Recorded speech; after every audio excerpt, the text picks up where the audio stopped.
My Lost Dollar by Stephen Leacock. My friend Todd owes me $1. He has owed it to me for 12 months, and I fear there is little prospect of his ever returning it. I can realize whenever I meet him that he has forgotten that he owes me $1. He meets me in the same frank, friendly way as always. My dollar has clean gone out of his mind. I see that I shall never get it back. On the other hand, I know that I shall remember all my life that Todd owes me $1. It will make no difference, I trust to our friendship, but I shall never be able to forget it. I know how it is with other people, but if any man borrows $1 from me, I carry the recollection of it to the grave. Let me relate what happened. Todd borrowed this dollar last year on the 8th of April. I mention the date in case this should ever meet Todd's eye, just as he was about to leave for Bermuda. He needed $1 in change to pay his taxi, and I lent it to him. It happened quite simply and naturally. I hardly realized it till it was all over.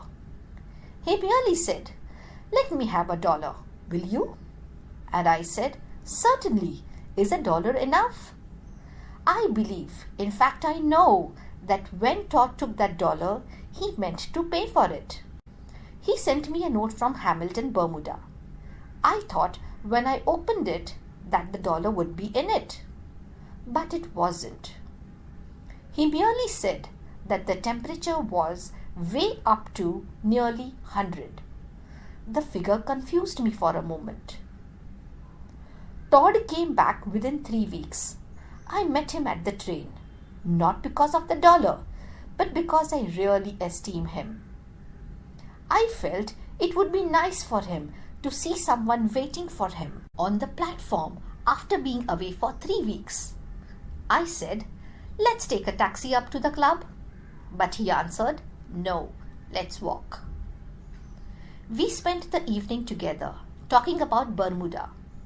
I was thinking of the $1, but of course I didn't refer to it.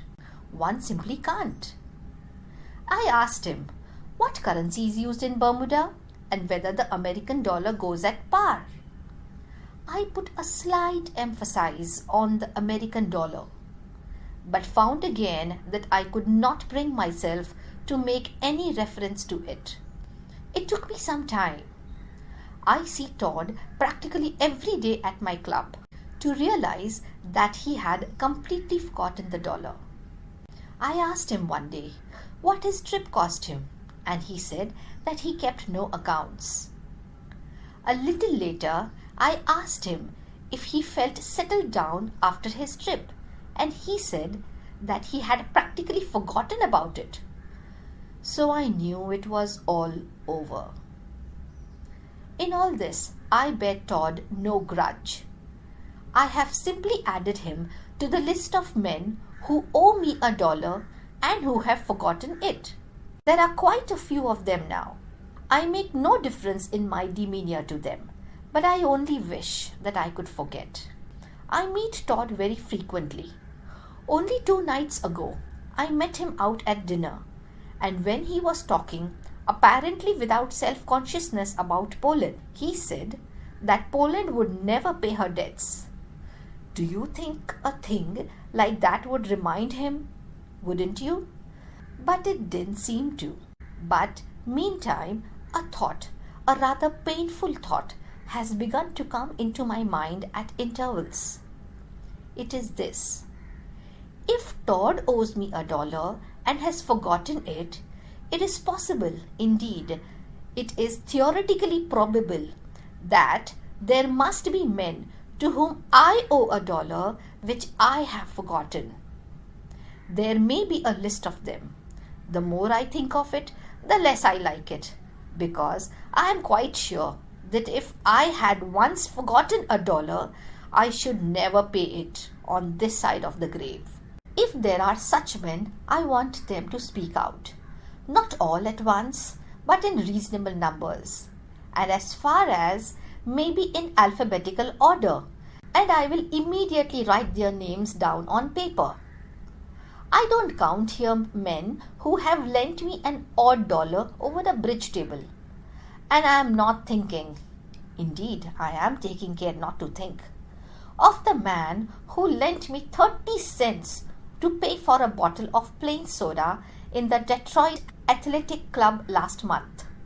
I always find that there's nothing like a plain soda after a tiring ride across the Canada frontier, and that man who advanced that 30 cents knows exactly why I felt that I had done enough for him.